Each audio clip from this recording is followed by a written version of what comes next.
Chris, what do you make of Villanova in the tape? I'm assuming you've watched of them since you played in Philly.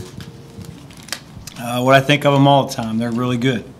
And it's going to take a heck of an effort by our guys to win, and that's what the challenge is. As Sean talked about, and obviously I'm sure you're in the same boat, there's a lot of mutual and abiding respect for these two programs. But as a competitor, do you get tired of having to pay homage to Villanova as the league champion year in, year out? No, I just get tired of losing. You know, you always give every team you play respect. You know, the teams that come in with bad records or down the standings, if you don't respect them, that's when you get upset when you lose.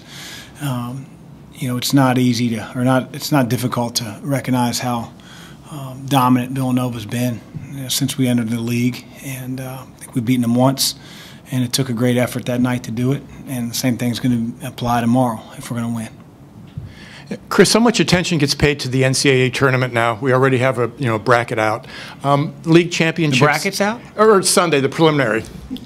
But that's the whole thing. We're talking about the tournament already.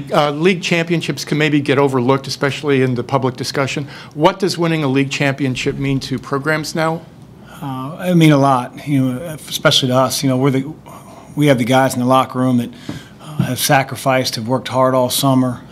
You know, I'm sure every team in the Big East writes that down as their goal to win a conference championship. And, you know, to be able to do it over the course of a regular season isn't easy because it takes consistency.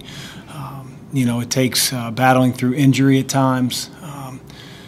You know, I don't say anybody can get hot on a given weekend. And it's special to win a conference tournament championship, but I think it's a lot harder, in my opinion, to win a regular season championship just because of how long it takes to earn it. And, you know, we've put ourselves in a position to do that. So is Villanova, and we recognize that. So it's going to be a great game tomorrow, and we've got to do our part and bring the effort and energy.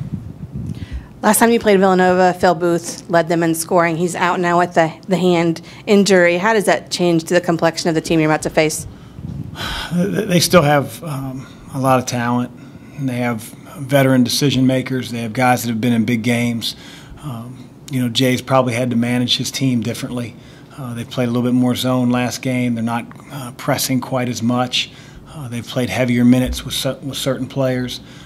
But their culture, their identity, how hard they battle, that hasn't changed.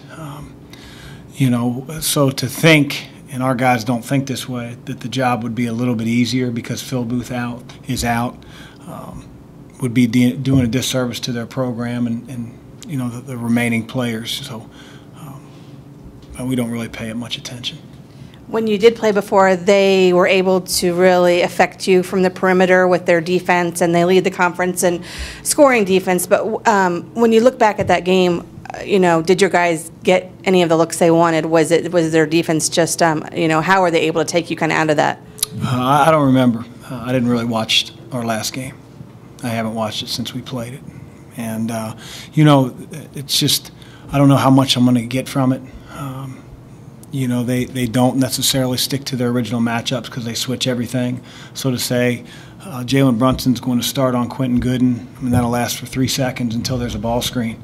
So we had some open looks, especially in transition, but we didn't capitalize on them. And they make you pay because they have one of the most, if not the most efficient offense in the country, led by the best point guard in the country. How much do you look forward to a game like tomorrow, center stage in college basketball, at your place? It's probably the wrong answer to hype it up. I look at every game the same, and I really mean that. Like you know, I'm not driving home from work with a bigger smile or a louder radio. I just worry about who we play and what they like to do and how to best present it to our guys to defeat that challenge. And as we all know, Villanova is a great challenge, but it doesn't change anything that I do or we do. And maybe that's been my fault. Maybe that's why haven't been on the right end of the coin. One thing that maybe has changed since that first encounter is, and I know you've talked about this the last couple of weeks, just how well your point guards are playing. Mm-hmm. Can you speak to Quinn's progression and how much Paul's progressed and how important that is when you have Brunson on the other side? Yeah, I mean, not only Jalen Brunson on the other side, but just the style in which they play defense. You know, they pressure you, they deny passes, they sniff out long cuts on a set play, and they put your point guard in a position where he's got to make decisions to help his team. And those guys didn't do a very good job in Game 1. I think they've grown. Let's hope they've grown up to the challenge that they'll see tomorrow. But they definitely have gotten better, and it's great to see because they're a freshman and sophomore. They're not a senior, and you know, I think their teammates have great confidence in them. I know I do. But again, tomorrow's a different animal, and we'll see how we attack that challenge. Hey, Brian, how are you? Good. Good.